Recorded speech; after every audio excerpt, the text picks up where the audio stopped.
우리 옆에 계신 분 한번 반갑게 인사하겠습니다. 새해 주님 복 많이 받으세요. 네. 예. 위에 잘 들리시나요? 예. 예. 제가 저희 교회에 부임하면서부터 계속 강조했던 것은요, 성도의 삶에 관한 문제였어요. 이것은 이 본질에 관한 문제죠. 그래서 제가 어떤 분들은 오랜만에 오셔도 아직도 마태복음이냐라고 하시지만, 마태복음을 강해하고 야고보서를 강해하는 이유는 우리의 성도들의 열매, 삶의 문제를 강조하고 있기 때문에 먼저 그렇게 살펴보고 있는 겁니다. 저는 20대 시절에 오랜 시절 방황의 시기를 보냈고요.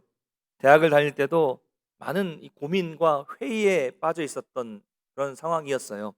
다른 학문도 아니고 내가 배우는 학문은 철학이고 윤리학인데 왜 이렇게 열심히 배우면서도 배우는 것과 아는 것과 삶은 이렇게 다른 것일까? 왜 이렇게 나도 그렇지만 저 친구들도 그렇게 열심히 배우면서 왜 삶은 그렇게 배우는 것과 딴판으로 사는 것인가에 대한 고민과 회의가 아주 많았습니다. 철학은 어떻게 살아야 하는가를 고민하면서 배우는 학문인데 그렇게 열심히 배우면서도 열심히 공부하면서도 그 삶은 공부하는 것과 다른 삶을 산다는 것이 참 회의감을 느끼는 그런 모습이었습니다. 저도 마찬가지고요. 고민이 많았어요. 그렇게 방황의 시기를 보낸 후에 청산하고 직장을 다니다가 신학대학교 학부로 편입을 이제 또 했는데 그때도 그 고민은 끝나지 않았습니다. 아니, 더 심해졌어요. 옛날 대학에 있을 때는 뭐 믿는 사람도 있었고 안 믿는 사람도 있어서 그럴 수 있다고 치겠지만 이제는 신학교잖아요. 심지어 신학을 배워서 목회자가 되겠다는 사람들도 이렇게 그 삶이 바뀌지 않는 것일까? 이런 의문이었고요. 이 고민, 이 의문은 전도사 사역을 하고 또 목사 안수를 받고 그 사역을 하면서도 계속 이어졌습니다. 왜 목회자인 나의 삶은 이렇게 변화가 어려운 것일까? 왜 많은 성도들은 그렇게 예수님을 사랑한다고 하는데도 그렇게 살 수밖에 없는 것일까? 왜 세상이 교회를 걱정하게끔 만들어 버렸을까? 왜 우리는 이 모양인가? 라는 고민이었죠. 너무 심각한 고민입니까? 그만큼 그 성도의 삶에 관한 문제에 고민이 많았어요. 여러분, 요즘은요 얼마나 좋은 세상입니까? 제가 이거는 뭐 특별히 여러분께 이제 이름을 말씀을 드릴게요. 여러분 핸드폰에서나 태블릿에서 뭐 플레이스테이 맞나요? 플레이스토어나 앱스토어에 가셔서 어린이 성경이라고 검색해 보세요. 그러면 좋은 어플이 나옵니다. 검색해서 여러분 어린 아이들이 있으신 가정에서는 어린이 성경 해서 다운 받으셔 가지고 아이들 보여주세요. 아이들 뭐 핸드폰 보려고 하고 자꾸 보려고 하잖아요. 그럴 때 유튜브 보려고 할 때 그거 보여주시면 재미있어요. 애가 재미있게 가져 놉니다. 그리고 그림이 아주 많이 나오고요. 그리고 성경 이야기도 좀 간단하게 들려주고 그림을 누르면 그림에서 막 소리가 나요. 사람, 뭐 짐승 소리 막 나고 그다음에 어떤 그림은 움직이기도 합니다. 그래서 참 좋죠. 예. 우리 어렸을 때 이런 거 있었으면 얼마나 좋았을까 싶은 생각이 들어요. 그래서 저희 아이가 어렸을 때 휴대폰을 볼 때 어쩔 수 없이 보면 그걸 보여줬어요. 그러면 막 장난쳐요. 막 누르면 소리 나니까 막 장난치는 것 같은데 나중에 되니까 애가 성경 이야기를 알고 있더라고요. 많은 도움이 됩니다. 얼마나 좋습니까? 예, 또 유명한 성우들이 성경을 낭낭한 목소리를 읽어주는 그런 성경도 있어요 요즘에. 이것도 이름을 말씀드릴게요. 드라마 바이블이라고 여러분 설치하고 싶죠. 유명한 성우들이 연예인들이 다 성경을 읽어줍니다. 공동체 성경 읽기라고 하는데요. 정말 좋아요. 틀어놓고 있으면 성경을 들을 수 있는 거예요. 좋습니다. 뭐 그뿐입니까? 설교도 얼마나 홍수같이 쏟아집니까? 더 말씀드리지 않아도 되죠.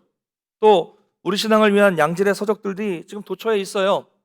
요즘에는 굳이 이런 무거운 책 들고 다니지 않아도 저도 이 태블릿 안에 뭐 수백 권, 천 권 이상, 수천 권의 책들이 들어가 있습니다. 더 가격도 싸고 언제든지 다운받아서 볼 수 있습니다. 그런 것들이 너무나도 많아요. 경건 서적들, 좋은 서적들, 유명한 목사님들, 신학자들의 책이 너무나도 많이 나와 있습니다. 자, 이렇게 발전했다면 과거에 이런 거 없었잖아요. 근데 열심히 했잖아요. 그럼 그때보다 더 신앙이 나아져야죠. 그때보다 많이 들으니까 좋아졌으니까 우리의 삶이 성도의 삶이 더 좋아졌어야죠. 그러나 그렇지 않다는 것이 정말 아이러니입니다. 여러분, 우리가 오늘 좀 생각해 보기를 원합니다. 신앙이 깊어진다는 것은 무엇일까요? 믿음이 좋아진다는 건 과연 무엇일까요? 성경에 대한 지식을 많이 알고 기도를 멋있게 아주 멋들어진 말로 잘하고 교회 생활에 대해서 익숙해지고 또 교회의 법 이런 규칙들에 대해서 아주 잘 알게 되고 또 교회의 어떤 이 돌아가는 논리에 대해서 익숙해지는 것일까요? 단순히 기쁠 때나 슬플 때 남들은 막 기뻐하고 슬퍼할 때 찬양이 나오고 기도가 나오는 입에서 흘러나오는 그 정도일까요? 여러분, 저는 절대로 그 정도로 만족할 수가 없습니다. 여러분도 거기에 만족하시면 안 됩니다. 여러분, 신앙이 깊어진다는 것은 가치관이 바뀌는 거예요. 믿음이 좋아진다는 것은 우리 세계관이 변화되는 것입니다. 과거에는 그렇게 살지 않았는데 믿음이 깊어지면서 인생의 목적이 완전히 180도 뒤바뀌는 것, 이게 믿음이 좋아진다는 것의 의미입니다. 그러니까 예수 믿은 지 오래되었는데도 여전히 예전과 같은 모습으로 살고 있고 여전히 그 사람의 말과 행동이 변화되지 않고 사람들에게 손가락질을 받고 살고 있다면 그 사람은 그 신앙생활 한 게 아닙니다. 아니에요. 근데 그런 사람들이 우리 주변에 많죠? 네? 교회 주변에 많습니다. 이게 문제예요. 신앙생활이 깊어진다는 것은 한마디로 삶이 성숙해지는 거예요. 삶으로 연관이 돼야 된다는 겁니다. 바로 이것이 성경이 말씀하고 있는 열매 맺는 삶입니다. 내가 믿습니다, 믿습니다 말하던 이 신앙에 합당한 열매가 삶으로 맺혀지는 것이죠. 내 삶이 변해서 주변 사람들이 나를 볼 때 그 사람들이 나만 변했다, 나만 은혜 받았다 하는 게 아니라 그 주변에 있는 사람들이 나를 보면서 저 사람 변했다라는 것을 인식하는 거예요.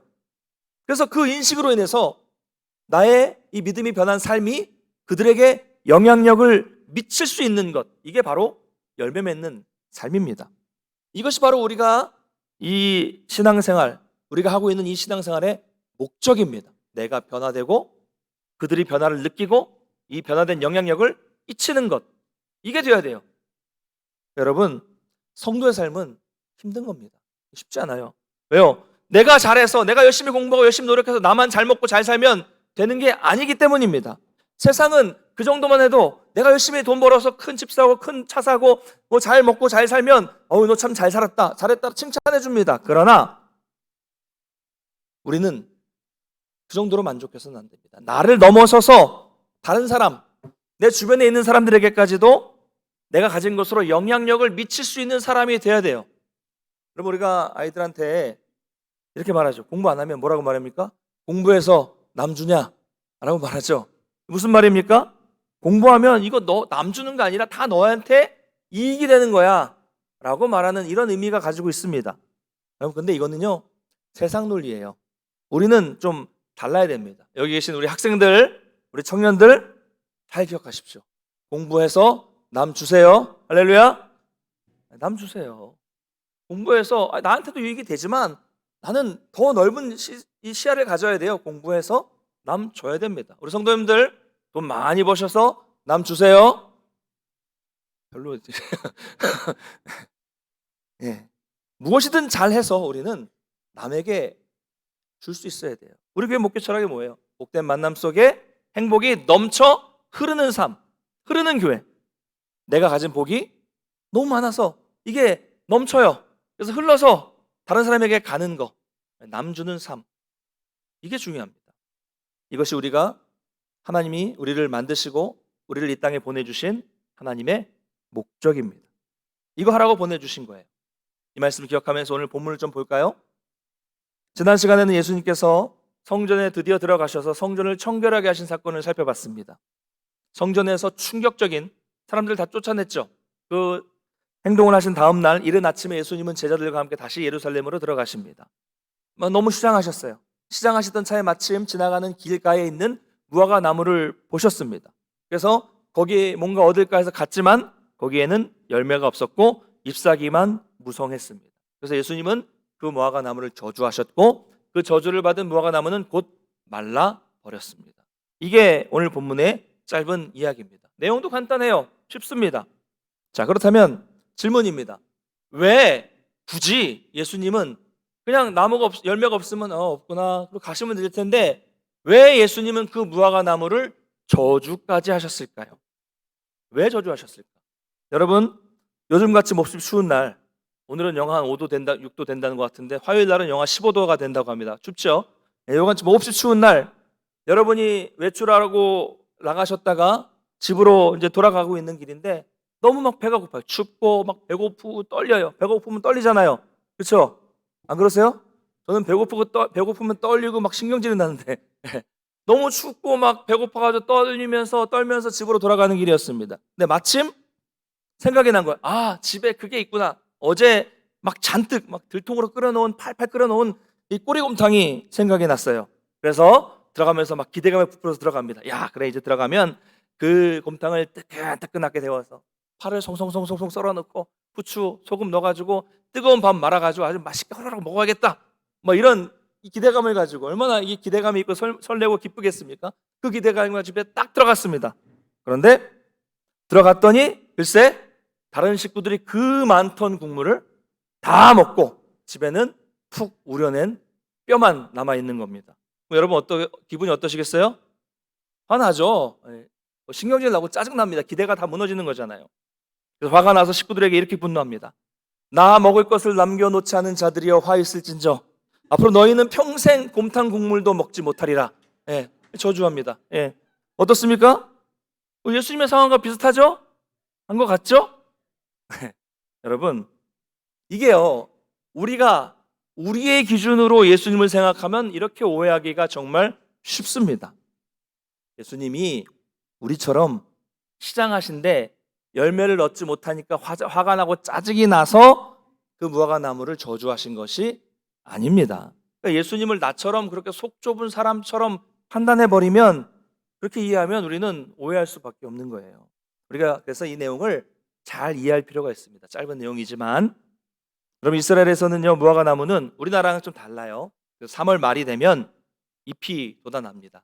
잎이 열리기 시작했다가 돋아나기 시작했다가 일주일이 되면 온통 이 무화과나무가 잎으로 뒤덮입니다. 근데 이 시기에는 열매가 아직 먹을 수 있는 열매는 없어요. 그런데 이 시기에 무화과는 아주 혹처럼, 조그만 요만한 혹처럼 아주 작은 열매를 맺게 됩니다. 이거 먹을 수 없는 겁니다. 근데 이 작은 열매가 자라서 나중에 2달이 지나서 6월이 되면 진짜 먹을 수 있는 만한 무화과 열매가 되는 거죠.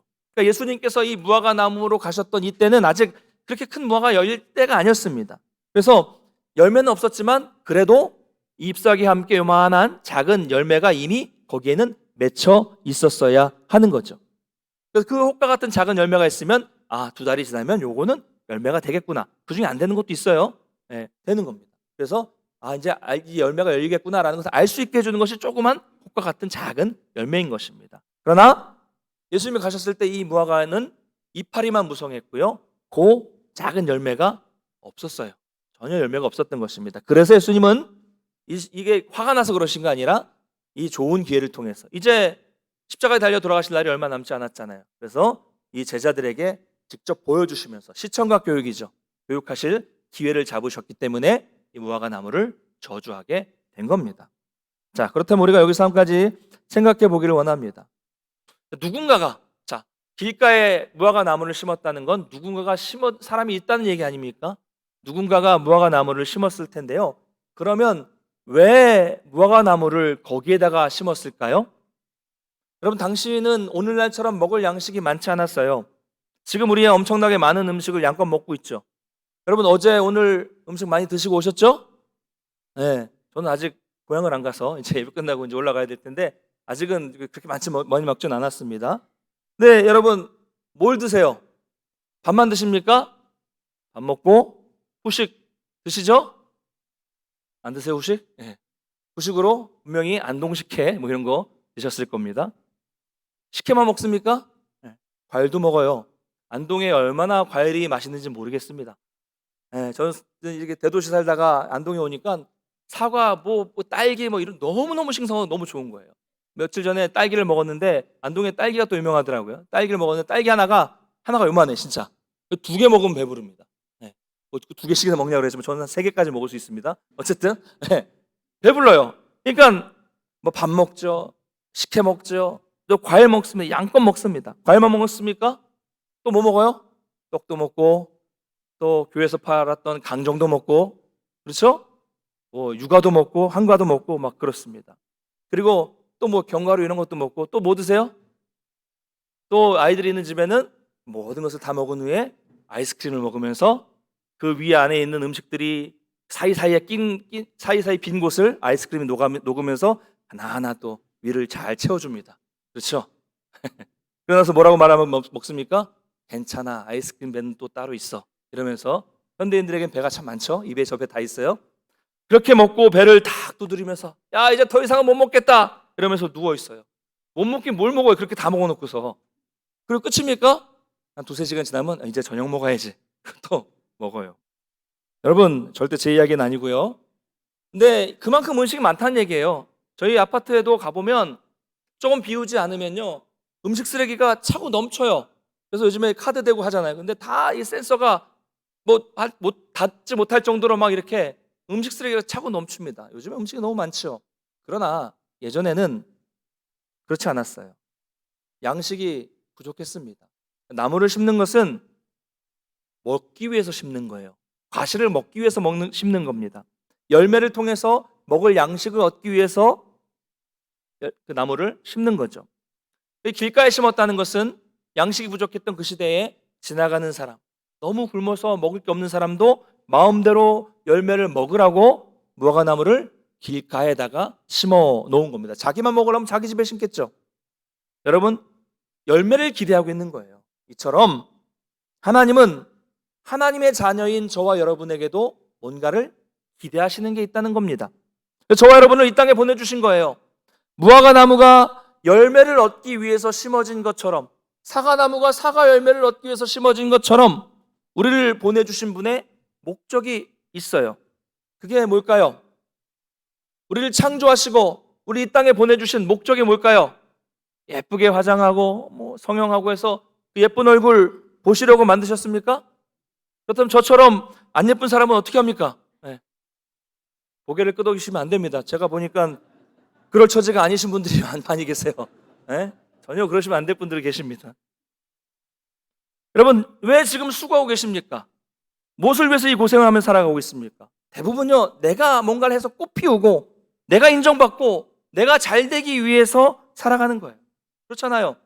다 그런 목적을 가지고 있고 다 그런 목표를 가지고 살고 계시지만 사실 하나님은 우리를 그런 목적으로 창조하시지 않으셨다는 겁니다. 그럼 목사도 마찬가지예요. 제가 자꾸만 여러분 이야기만 하는 것 같지만 언제나 말씀을 통해서 저에게 먼저 적용하고 제가 깨닫고 은혜 받은 내용들을 여러분과 나누는 겁니다.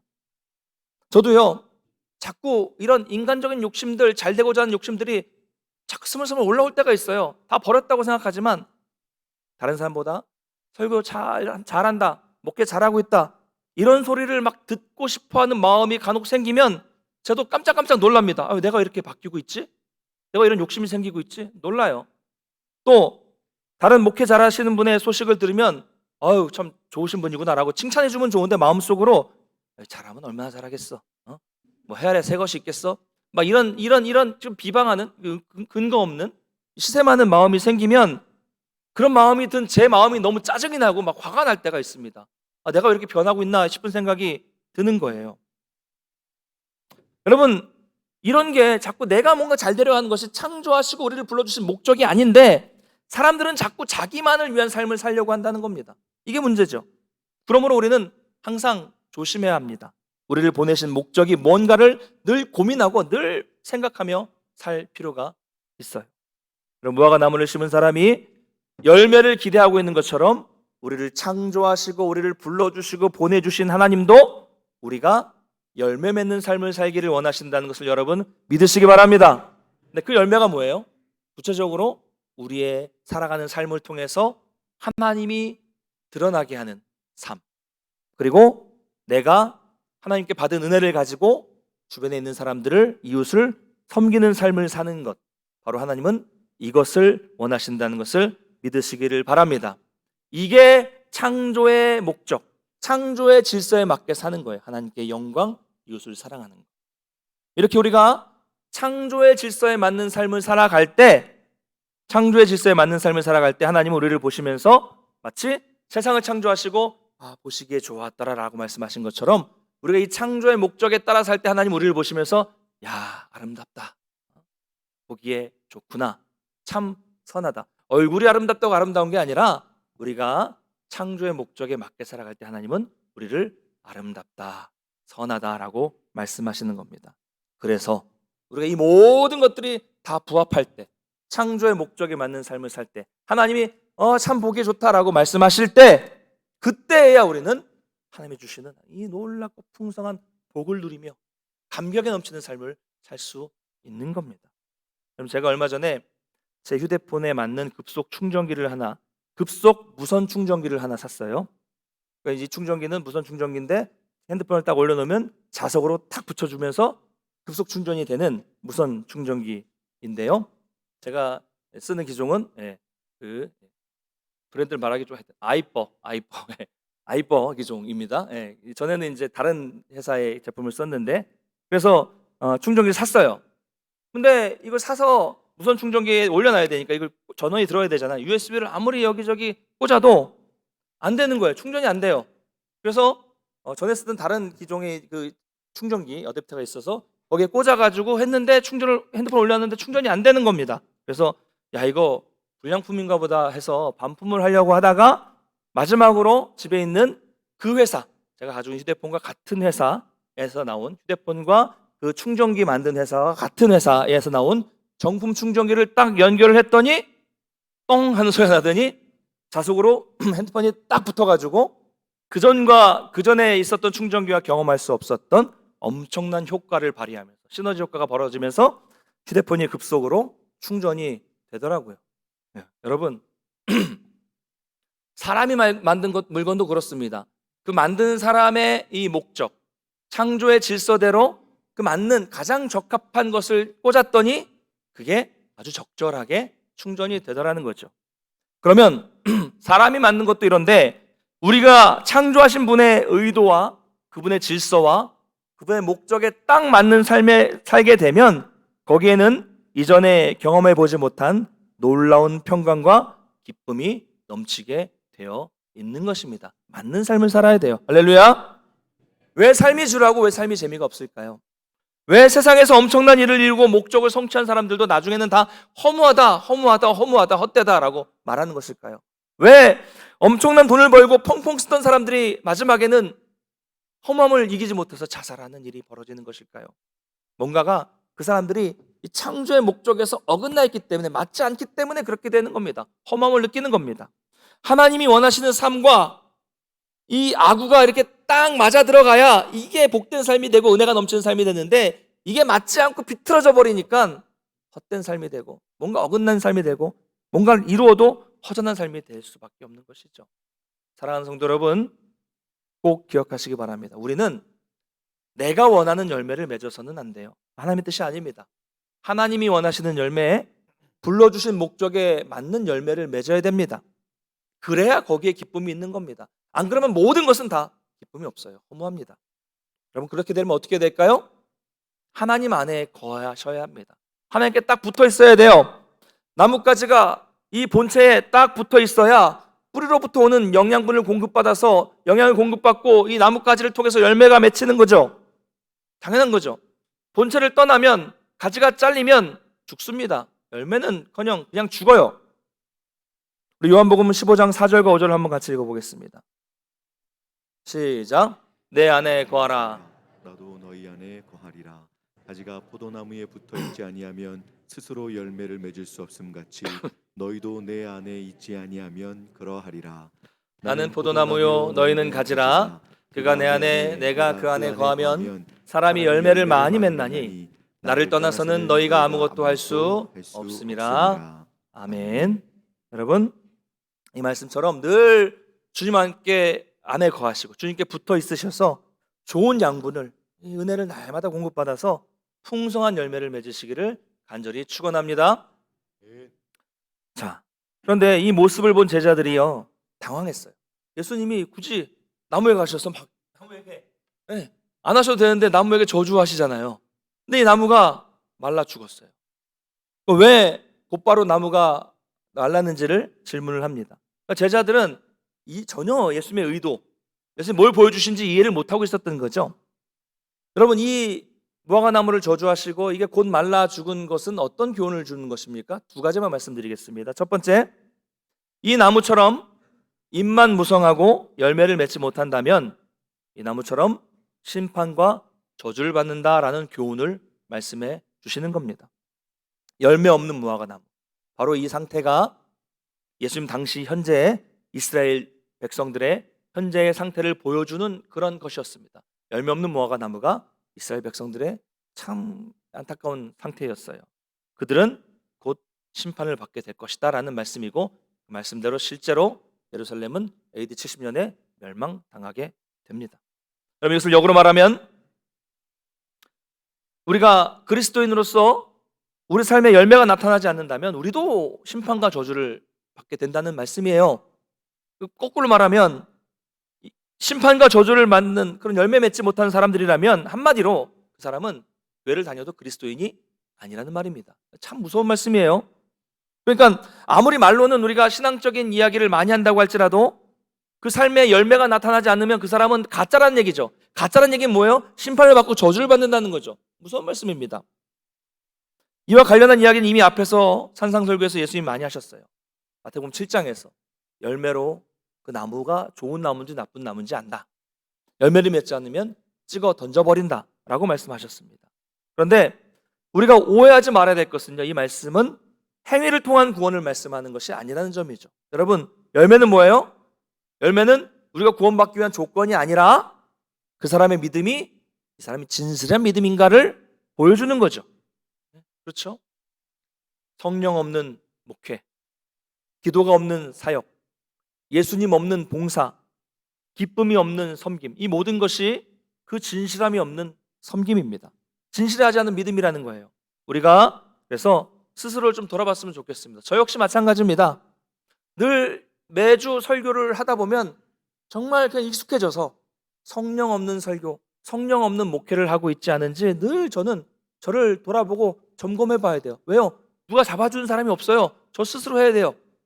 그런 저의 목회자의 목회자가 없어요. 늘 점검해야 됩니다. 여러분도 마찬가지입니다. 기도도 없고 기쁨도 없고 예수님 없이 봉사하고 있지 않은지, 기쁨 없이 신앙생활하고 있지 않은지 늘 여러분 점검해 볼 필요가 있습니다. 두 번째 교훈은요, 무화과나무가 즉시 말라버린 이 이야기에서 두 번째 주는 교훈은 예수님의 능력은 그렇게 즉각적인 능력이 있으신 분이다라는 것을 보여주고 있습니다. 나무는 곧 말라 죽었습니다. 예수님은 하나님이시기 때문에 이렇게 놀라운 능력을 가지고 계시다는 것이죠. 우주 만물 모든 것을 주관하시는 분이 바로 예수님이고 그분은 하나님이다라는 것을 보여주고 있어요. 말씀 한마디로 나무가 죽게 할 수 있습니다. 그 이상의 것도 하실 수 있습니다. 그런데 더 놀라운 사실은 예수님은 우리를 향해서 더 중요한 말씀을 하고 계신다는 거죠. 그러니까 이것보다, 그러니까 무화과 나무가 곧 마르는 것보다 더한 능력이 제자들에게, 저에게, 여러분에게 나타날 수 있다라는 사실을 말씀해 주십니다. 우리 21절, 22절 말씀을 한번 같이 읽어보겠습니다. 21절, 22절 같이 읽겠습니다. 시작. 예수께서 대답하여 이르시되 내가 진실로 너희에게 이르노니 만일 너희가 믿음이 있고 의심하지 아니하면 이 무화과 나무에게 된 이런 일만 할 뿐 아니라 이 산더러 들려 바다에 던져지라 하여도 될 것이요 너희가 기도할 때 무엇이든지 믿고 구하는 것은 다 받으리라 하시니라. 아멘. 너희가 기도할 때 무엇이든지 믿고 구하는 것은 다 받으리라 하시니라. 여러분, 믿고 의심하지 않으면 능력이 나타납니다. 할렐루야. 여러분, 이건 저의 말이 아니에요. 우리 예수님의 말씀입니다. 사람들은 하나님을 믿습니다. 여러분도 하나님 믿으시잖아요. 그리고 하나님의 그 능력도 다 믿어요. 창조, 구속, 부활 다 믿습니다. 하나님도 믿고 하나님의 능력도 믿어요. 그러나 그 능력이 나에게도 온다는 사실은 잘 믿지 않아요. 그 능력이 지금도 나에게, 우리에게 일어날 수 있는 일이라는 사실은 잘 믿지 않습니다. 나는 안 된다고 생각하고 그런 일은 성경에서나 나타나는 일이라고 생각하기 때문입니다. 여러분, 그렇지 않아요? 여러분, 하나님은 이 세상과 만물과 우리를 아무것도 없는 무에서부터 창조하신 능력의 하나님이십니다. 믿으십니까? 그 하나님은 안 된다고 생각하는 저와 여러분까지도 변화시키실 수 있는 하나님이시라는 것을 여러분 믿으시기를 바랍니다. 여러분 의심하지 마시고 기도하실 때 믿음으로 구하십시오.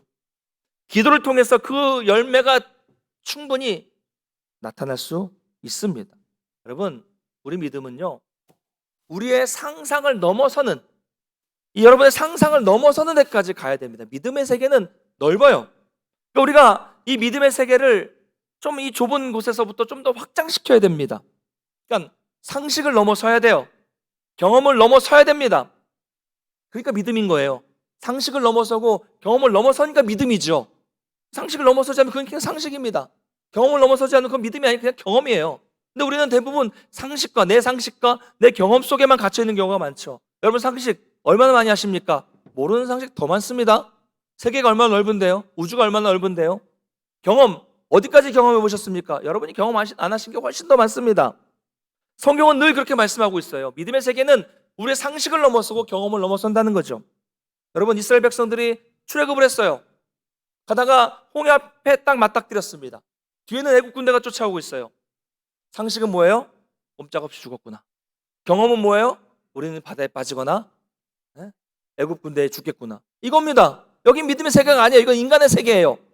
그러나 여러분 그 누가 거기서 홍해가 쫙 갈라지고 그 속에서 이 막 바닷길이 열려서 질퍽질퍽한 이 어떤 갯벌이 아니라 그 홍해 속에서 마른 단단한 땅이 나올 줄을 누가 상상이나 할 수 있었겠습니까? 이거 상식으로 안 돼요. 경험으로 안 됩니다. 그러나 하나님은 그 홍해 바다, 엄청난 바다 속에 마른 땅을 이미 준비해 주셨습니다. 할렐루야. 이게 믿음의 세계입니다. 우리는 그 사람들은 못 믿었지만 처음에는 우리는 이미 성경을 통해서 그걸 봤어요. 믿습니다. 그러면 믿어야죠. 여러분 아무것도 없는 홍해 속에서 마른 땅이 나온 것처럼 우리가 믿으면 하나님은 나의 상상을 넘어서서 일하신다는 것을 여러분 믿으시기 바랍니다. 그 믿음이 있을 때 기적이 나타나는 거예요. 저는 그렇게 믿습니다. 사랑하는 성도 여러분, 바라기는 우리 교회 안에 이런 놀라운 기적이 나타나기를 주님의 이름으로 축원합니다. 질병으로 고통받고 있는 성도들이 낫게 되는 역사가 일어나기를 간절히 축원합니다. 여러분 기도가 필요하시면 언제든지 오시라니까요. 아직도 목사님 방이 어딘지 몰랐어 이런 분들이 계세요. 알려드릴게요. 4층에 있습니다. 엘리베이터 타시고 4 누르시면 알아서 자기가 엘리베이터 올라다 줍니다. 문 열리면 딴 데 갈 데 없어요. 딱 열자마자 담임 목사실 있습니다. 오세요. 오십시오. 안수기도든 뭐든 해드리겠습니다. 그리고 대신 저는 이 믿음을 가지고 기도해드리는 거예요. 같이 하는 겁니다. 대신 여러분도 믿음을 가지고 오셔야 돼요. 다른 거 안 가져오셔도 돼요. 내가 너무 미안해서 못 가겠어. 그러면 커피 한 잔 가져오시면 돼요. 그것도 좀 그러다 그러면 커피 콩, 신선한 콩 가져오시면 돼요. 다른 거 필요 없습니다. 대신 제일 중요한 거 믿음은 꼭 가져오십시오. 제가 이런 믿음으로 기도할 때 하나님의 기적이 나타날 수 있다는 믿음을 기도할 때 여러분도 같은 믿음으로 기도하면 예수님께서 내 믿음대로 될지어다라고 말씀하신 것처럼 그 믿음대로 해결될 줄 믿습니다. 이게 중요한 거예요. 이런 체험이 있어야 믿음이 성숙해지고 이런 체험이 있어야 믿음이 열매를 맺게 되는 겁니다. 그래서 여러분 내가 믿는다, 이 믿음이 있다라는 이 추상적인 뭔가가 여러분 저와 여러분의 삶의 열매로 나타나게 되시기를 간절히 축원합니다. 말씀 맺겠습니다. 주 안에서 사랑하는 성도 여러분, 나무도 있고 잎도 무성한데 열매가 없으면 사과나무가 과일나무가 무슨 의미가 있겠어요? 그렇죠? 추수할 때 열매가 없으면 무슨 의미가 있습니까? 마찬가지로 이렇게 교회도 있고 우리가 봉사도 하고 예배도 드리는데 우리 성도에게 나타나는 열매가 없다면, 아무 열매가 없다면 그게 무슨 의미가 있겠어요? 신앙생활이 이렇게 열매 없는 신앙, 형식만 남은 신앙은, 외식적인 신앙은 우리 하나님이 가장 싫어하시는 신앙의 모습입니다. 여러분 모든 물건, 모든 사물에는 거기에 만든 사람의 합당한 창조의 목적이 있어요. 마이크는 소리를 확장시킨 데 쓰는 거고요. 컵은 물을 담기 위해 쓰는 거고, 모든 것에는 다 합당한 목적이, 창조의 질서가 있고요. 목적이 있습니다. 이처럼 우리 사람, 저와 여러분을 불러주신 것도 목적이 있는데 그 목적은 열매를 맺는 것입니다. 내가 고백하고 있는 이 신앙이 내 삶으로 나타나는 거, 이게 열매입니다. 여러분, 예수의 말씀에 능력이 있는 것처럼 여러분의 기도에도, 여러분이 한 말 이 기도하는 이 기도의 언어에도 능력이 있습니다. 그것도 능력이 있어요. 여러분, 믿음으로 기도하시면 그 언어를 통해서 능력이 나오고 예수님을 통해서 능력이 나와서 이루어질 수 있습니다. 여러분, 믿음으로 기도하셔서 응답을 경험해 보십시오. 의심하지 말고 간절히 기도해 보십시오. 그러면 됩니다. 할렐루야. 좀 이 목사의 말을 좀 믿어주세요. 네, 하나님의 말씀입니다. 믿어주시고요. 한번 해보시고 한번 경험해 보시면, 이 경험을 못 해봐서 그런 분들이 많아요. 경험해 보시면 야, 이게 얼마나 대단하고 엄청난, 이 믿음의 세계가 야 대단하구나라는 것을 깨닫게 되실 것입니다. 바라기는 매일 이런 신앙의 열매를 맺는 우리 모든 성도님 되시기를 주님의 이름으로 간절히 축원합니다. 다 같이 일어나셔서 찬양하고